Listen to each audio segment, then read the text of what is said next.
निवासा विठ्ठला माय बापा, कळत असताना या शरीराला एवढी जपले रे देवा, एवढी जपले, एवढी जपले, शरीर बघू दिलं नाही कुणाला. देवा ज्या वेळेला माझं पाणी ग्रहण झालं, मी कबीरांची पत्नी झाले, तिथून पुढे इतकं जपले देवा, इतकं जपले की सूर्याची किरण सुद्धा अंगावर पडू दिली नाही. बहिर्दिशेला जायचं असेल तर सूर्योदयापूर्वी जायची, आणि योग आला तर सूर्यास्त झाल्यावर जायची, पण सूर्याचा प्रकाश असताना बहिर्दिशेला सुद्धा गेली नाही. जिंच्या पॅन्टीवाल्याला बहिर्दिशा कळत नसल, नैसर्गिक विधी, जीवनात ती चूक केली नाही देवा. तेजो भास्करो कांती लुप्त व्रधो स्थिती काया. देवा या शरीरावर पदर बाजूला गेल्याच्या नंतर सूर्याची किरण सुद्धा पडली नाही रे. इतकं जपले रे देवा, इतकं जपले. काय ऐकता प्रभू? देवा मी परिस्थिती आमची नाजूक आहे. देवा माझ्या पतीचा धंदा आहे कपडे विणायचा, शेले विणायचा, चादरी विणायचा, उपरणे विणायचा, धोत्र तयार करायचा, साड्या तयार करायचा, लुगडे तयार करायचा, फेटे तयार करायचा, कपडे विणायचा धंदा आहे रे देवा आमचा. देवा ती कपडे विणीत असताना माझ्या मालकानं तुझं भजन म्हणावं. देवा मी असं ऐकलं रे, एके दिवशी माझे मालक कपडे विणीत असताना अडचण होती, माणसाची अडचण होती, त्या दिवशी तू कपडे विणू लागला. कबीराचे मागी विणू लागे शेला. देवा तू कपडे विणू लागत होतास आमच्या पतीला, माझ्या मालकाला. देवा मला असं माहित पडलं रे, विठ्ठला माय बापा जगन निवासा हे जगदानंद कंद जगतपते राजसा. मला असं माहित झालं की माझ्या मालकानं विणलेला शेला ज्याच्या घरी जाईन त्याच्या घरी राम राम म्हणत होता. ठाई ठाई सेल्यावरती दिसे राम नाम ग. शपथ पुरावा आहे. तो शेला सुद्धा राम राम म्हणायचा रे देवा. ज्या पतीनं चांबड्याच्या हातानं विणलेला शेला, निर्जीव वस्त्र आहे, पट आहे, अंबर आहे, तो जर राममय होत असेल तर त्या पतीला साथ देणारी पत्नी कशी पापी रे देवा. ऐक ना प्रभू, भाई बापा आमच्या घरी जो जो कोणी वारकरी आलाय तो आतापर्यंत कन्या आंबाड्या भाकरी खाऊन गेला रे, उपाशी जाऊ दिला नाही देवा. रात्री बेरात्री आमच्याकडे आलेला वारकरी उपवाशी गेला नाही, कधी आळस केला नाही रे देवा त्याला पाणी देण्यासाठी. देवा त्याला स्वयंपाक करण्यासाठी आळस केला नाही रे. असेल ते आमच्या गरिबीच्या परिस्थितीनं धर्म वाढवायचं काम केलं रे देवा. तरी पण पतीच्या व्यतिरिक्त या शरीराला कोणाचा हात लागत असेल तर माझ्या कोण्या जन्मातलं पाप तू आले संपवण्याचा प्रयत्न करणार रे देवा. देवा मागे तुला एका पवित्र स्त्रीने एक इच्छा केली रे, तिचं नाव होतं द्रौपदी. कौरवे पांचाली सभे माझी आणली, वस्त्र हरणे वस्त्र कैशी झाली माऊली. देवा तिच्याकरता तू वस्त्राचं गाठोड झालतास रे. पुराण साक्षी देते, पुराण ग्वाही देते रे देवा. मला पुराणाचं स्मरण रे देवा. माझ्या करता करणं रे देवा थोडस काम. ऐक ना देवा, नको बाटू देऊ रे शरीर देवा, नको बाटू देऊ. ऐक रे प्रभू, ऐक माझं ऐक. तळमळ करत होती देवा. देवाला तुझी पत्नी तुला एकदा सांभाळता आली रे. लंकेच्या राजा रावणानं अशोक वाटिकेत ठेवली, काय सुव्यवस्थित सांभाळलंस रे सीतेला. देवा मी तेवढा त्रास देत नाही रे तुला. गंध लावणाऱ्या तुळशीदास नावाच्या दुकानदारानं 2 तासाकरता शरीर मागितले. देवा त्याचं मन बदलवणार आहे. ज्यानं माझं सौंदर्य बघून, माझ्या या रूपाकडे बघून त्याच्या अंतःकरणात काम उत्पन्न झाला, त्याच्या दृष्टीत बदल करणार देवा. एका वारकऱ्याची पत्नी पती हिच्याकडे बघत असताना काम उत्पन्न न होता बहीण म्हणून त्यानं बघावं असं तुला करता येतं रे देवा, करता येतं देवा, तुला करता येते.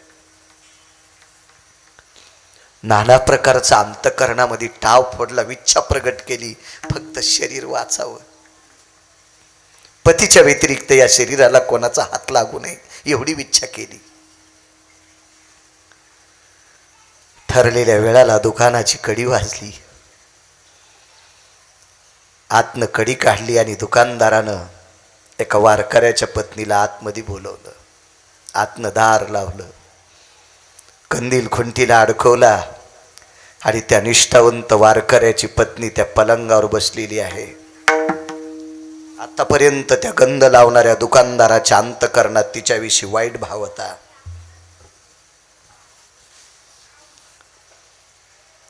मी या सौंदर्याची लचके तोडील असा घाणेरडा भाव त्याच्या अंतःकरणात होता.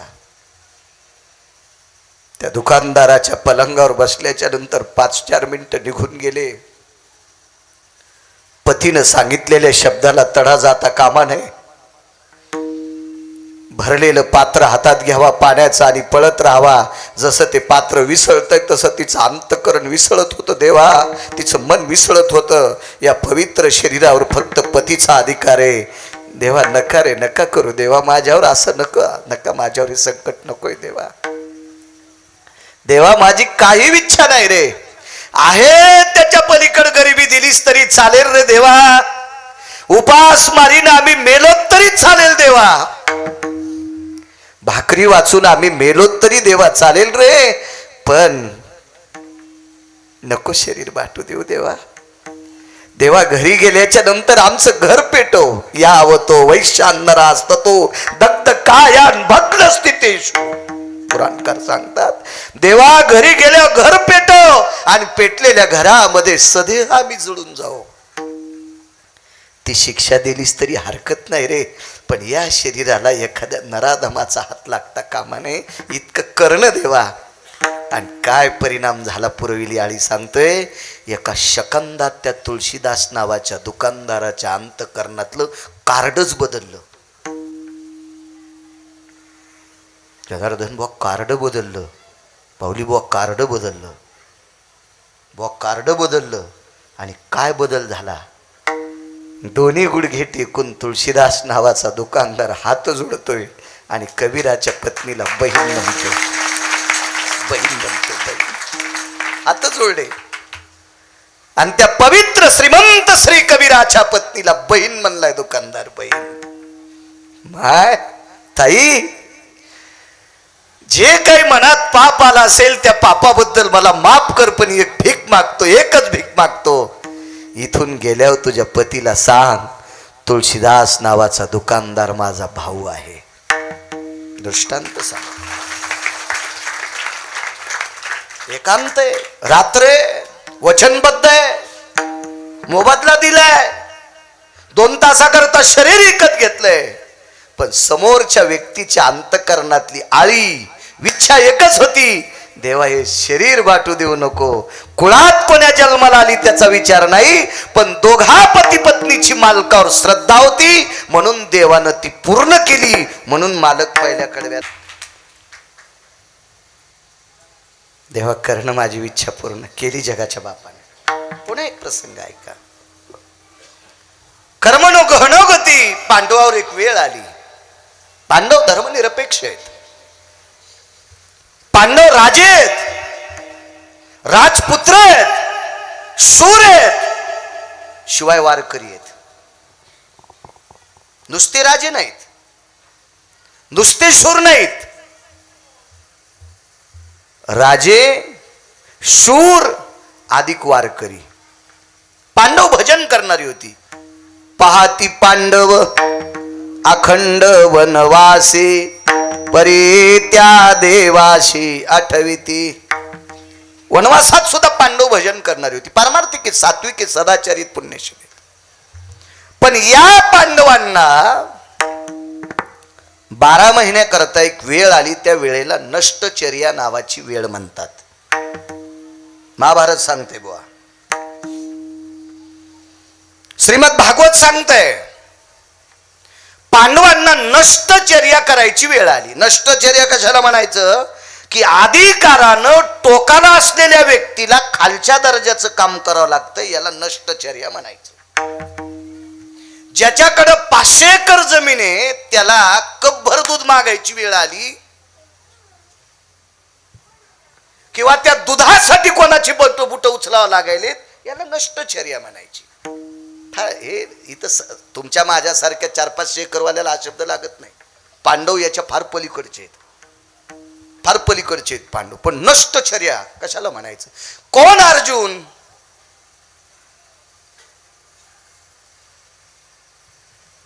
माणसं काही काही मिशाव ताव देतात, उगच असा नादच असतो. असा बोट फिरवायचा पिळा घालायचा, बोट फिरवायचा पिळा घालायचा. मृग नक्षत्रात एक किडू निघत बघा, माऊली तुम्ही पाहिलं असेल ते. मृग नक्षत्र आला की ते किडू निघते, लांब मिशाव आलं. आपल्या बायका त्याच्या अंगावर पाणी टाकून हळदी कुंकू टाकतात, पडू दे रे मृगा पाणी. त्याला मृग नावाचा किडा म्हणतात. असे काही ताव हाणणारी किडीले आहेत ना, दाड्या वाढीनं, चंद्रकोर लावणं. हो, बायको कदरली सुंबळ्या तुला, तुम्ही माय कपाळावर हात हाणून गेली. कवडीचं काम करीत नाही तू, आयत खातो सुंबळ्या. तू यापेक्षा ऊसातले डुकर बरे, निदान ते ऊस तोडून तरी खालेत. ही असली तावगिरी नाही. तुम्ही काय पुरुषार्थ असेल जगातल्या लोकांकडं, तरी बनेल आणि शर्ट काढत तर खोटं का होत नाही. पुरुषाच्या छातीवर स्तन आहे, अर्जुनाला नव्हतं. 100% पुरुषार्थी कोण असेल? अर्जुन. स्तन नाही गणेश बुवा, नव्हतं. म्हणून नराचा अवतार अर्जुन म्हणायचे, देवनारायण. आणि ज्याच्या वक्षस्थळावर खोटं सुद्धा स्तन नाही, अशा पुरुषार्थी अर्जुनाला पांढऱ्या रंगाची साडी नेसावं लागते कथक नृत्य शिकवायला. याला नष्टचर्या म्हणायचं. कोण भीम? ज्यानं पाय आपटिल्याच्या नंतर 2-2.5 किलोमीटर मध्ये झाड उभं राहत नव्हतं. रेल्वेच्या इंजिन मध्ये किती ताकद आहे. कधी कधी रेल्वेनं प्रवास करतो मी, पण तिथं ऐकायला भेटते, कृपया यात्रीगण लक्षात ठेवा. मराठीत सांगतो, मला काही हिंदी येत नाही जास्त. प्रवाशांनो लक्षात ठेवा, प्लॉट क्रमांक 2 वरून अशी गाडी जाणार आहे ती इथे न थांबणारी गाडी आहे, म्हणून त्या प्लॉटच्या लांब थांबा. इतक्या वेगात गाडी जाती, सनसन सनसन. फक्त रिकामी गिलास फिलास उडी ती, ते प्लॅस्टिकचे असतात ना पडलेले कागदी गिलास चहाची याची त्याची, तिच्या वेगानं भरभर भरभर भरभर ते उडते. लय काय झालं तर प्लॅटफॉर्म थोडासा दरदर करतो, पण रेल्वे स्टेशनचे पत्र स्लॅब खाली पडत नाही. भीमानं पाय आपटिल्याच्या नंतर 2.5 किलोमीटर मध्ये झाड राहत नव्हतं. किती इंजिनची ताकद असेल? एक झाड सुद्धा राहत नव्हतं. अशा भीमाला शिरा हटायचं काम आलंय गुरुजी. शिरा बल्लवा भवस्थिताया, बल्लव झालाय, आचारी झालाय. शिरा भज तळायचं काम आलंय. याला नष्टचर्या म्हणायचं. पृथ्वीवर ज्याचा रथ चालत असताना रथाची चाकं घासू नये इतकी पृथ्वी ज्याच्या रथाच्या चाकावर प्रेम करते, ज्याचा रथ एका इतीने आधार चलतो, तो धर्मराजा किती सत्यवादी असेल, त्याला कंक व्हावं लागलं. Chartered accountant, हिशोबनीस. पुराणाची भाषा त्याला बुवा कंक म्हणते, पुराणाच्या भाषेत त्याला कंक म्हणायचं. चार्टेड अकाउंटंट विराट राजाच्या घरी भीमाला काम, आपलं धर्मराजाला काम करावं लागलंय. नष्टचर्या. कोण? नकुल सहदेव. या विश्वातली बैल आणि गाय घोडी पारखायची ताकद ज्याच्यात आहे त्याला नकुल आणि सहदेव म्हणतात. यांना गुराख्याचं काम, गुराख्याचं काम वाईट नाही, देवानं वळलंय. राजपुत्र आहेत ना, सगळ्या काही गोष्टी असं करावं लागतंय. नष्टचर्या. ऐका पुढे. द्रौपदी नावाचं एक पात्र आहे महाभारतामध्ये. किती मोठ्याची असेल द्रौपदी थोडीशी कल्पना करा माझ्या माइंडनो. कधी आपली पुराणं पाहायचा प्रयत्न करा. आपण ज्या संस्कृतीत जगतो त्या संस्कृतीतली लोक किती मोठी आहेत बघा. ज्या द्रौपदीवर द्वारकाधीश श्रीकृष्ण परमात्म्याची कृपा होती, जगदानंद जगतपती कृष्ण कन्हैयाची कृपा होती तिच्यावर. किती मोठी द्रौपदी. आपलं मोठेपण काय सांगायचं. मंदिराकडे दर्शनाला गेलो, गावात राहत होतो त्यावेळेला, आणि दर्शन करून चालल्याच्या नंतर उन्हाळ्याचे दिवस होते. एक जण आवाज द्यायला, या महाराज. गेलो. त्याच्या बायकोनं शेवायाचा भातन भजी केलते. 2 म्हशी आलेल्या होत्या. शेवायाच्या भाताला दूध आणि तूप असलं तर खावा, नाही तर चिखल खावा, पण भात नाही खावा. हे तुम्हाला याचा अंदाज नसतो, कारण तुम्ही घरचंच खाता, त्याच्यामुळे तुम्हाला काय अंदाज कळन. आम्ही रोज 2 गावचं खातो, त्याच्यामुळे याचा अंदाज पक्का बांधता येतो आम्हाला. या म्हणल्यावर मी काही नकार द्यायलाच नव्हता. आतमध्ये गेल्याबरोबर लगेच बसलो. त्याला शेवायचा भात, मला शेवायचा भात. अर्धा तांब्या दूध, पसा त्याच्यावर तूप, पसा साखर. आजार कुठलाच नाही ना. शेवाया पुन्हा चांगल्या होत्या डोक्याच्या केसावानी. हो, नाही तर काही काही घरच्या शेवाया त्याला बोटुळा म्हणायचा. चमच्यान खाचाच नाही, धरून खाचा. आता ती तशा शेवाया करण्यासाठी बाई सुगरण लागेल ना. सुगरणपणा पाहिजे, कारण स्वयंपाकातल्या गोष्टी येण्यासाठी त्याला ती कृपा लागते अन्नपूर्णेची, ती सुगरणपणा असतो. आणि काही काही करायला सुगरण आहेत, पण वाढायला भिकार छोटे. भजे 7-8 धरीन टाकू का, दसू दे नीच होतो, हाताला पडू दे ना, असे बदा बदा बदा पडू दे का, पडू दे. हातात गचक भर धरीतीन, 2च टाकीतीन, भूक तर मरणाची लागली. कशाला हसता त्याला, मी तरी करू काय.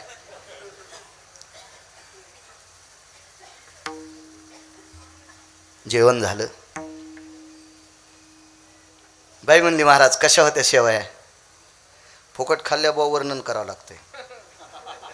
वा वा वा, काय शेवया होत्या काकू. तोंडात टाकल्याबरोबर गटकन, आणि शेवया चावायचं काम पडते का. काय शेवया होत्या. माझ्या आईनं केल्यात, माझ्या माईनं केल्यात. माईनं कुठे यायच्या माईला येतात. अरे बाप रे, तिला माहीतच नाही किती रगिले म्हणे. तिला माहीतच नव्हतं रोगरचा डबा हातात घ्यावा, पण याला नाही काही बोलावं. एकदा 2दा माझ्या माईनं केल्यात. मी आणलं, जीजी त्या माईनं केलेल्या शेवया 9 तासाच्या नंतर रोडच्या पलीकडे जाणार आहेत. कळालं ना तुम्हाला. 9 तासाच्या नंतर रोडच्या पलीकडे जाणार आहेत. पण याच्या माईनं तुला हा दिलाय म्हणून तुझा चेहरा शोभून दिसतोय, याची जरा लाज धर कंटुले. तुम्हाला म्हणे ना मी, दुसऱ्या गावात गेल्यावर तुम्हाला फुकायचं, दुसरे आणू कुठून.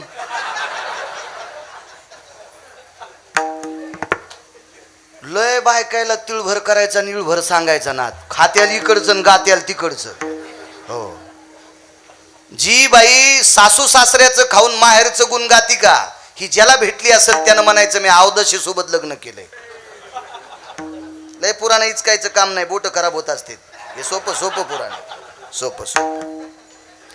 1425 गडी आबाजी गुळवे, 1425 गडी, 3600 एकर ऊस होता. एवढ्या श्रीमंताची मुलगी एका लुगड्यावर जीवन जगल्या, पण आयुष्यात बापाचं मोठेपण सांगितलं नाही. श्रीमंत श्री जगद्गुरु तुकोबारायच्या धर्मपत्नी. साधे बोटुळे मायामाईनं केलेत. काय सांगायली तू मंजुळा. चंद्रे, तुला लाज वाटायला पाहिजे कस्तुरे. काय येडपट बोलायला लागली बाई तू.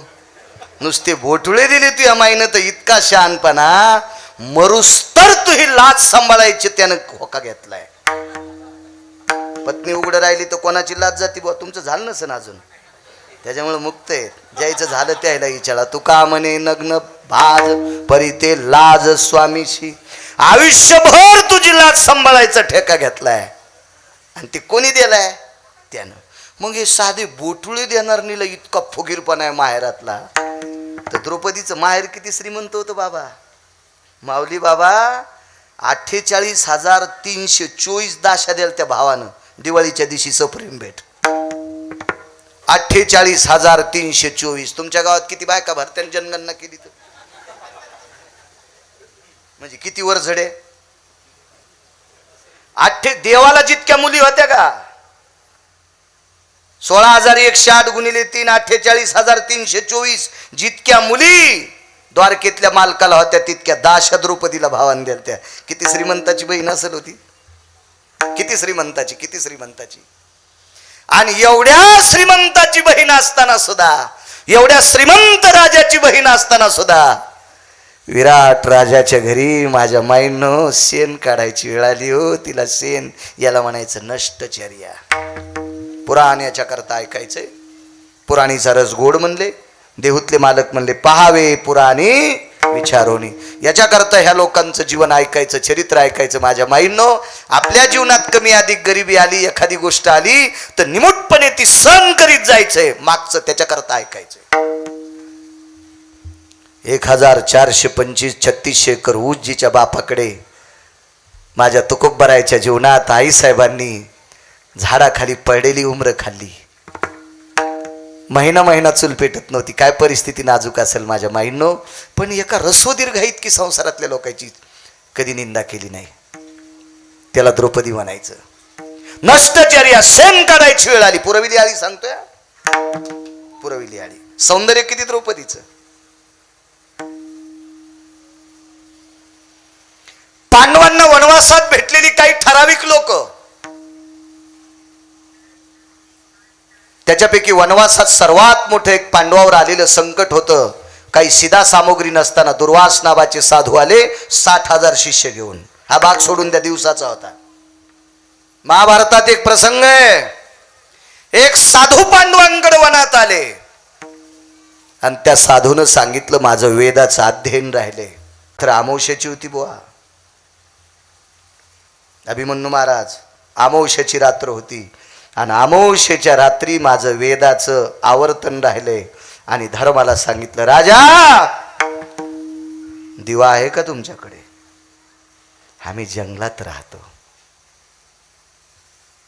आम्ही जंगलात राहतो, दिवा कसला? अरे मी चुकून तुमच्या आश्रमावर आलो, मी चुकून तुमच्या कुटियात आलो.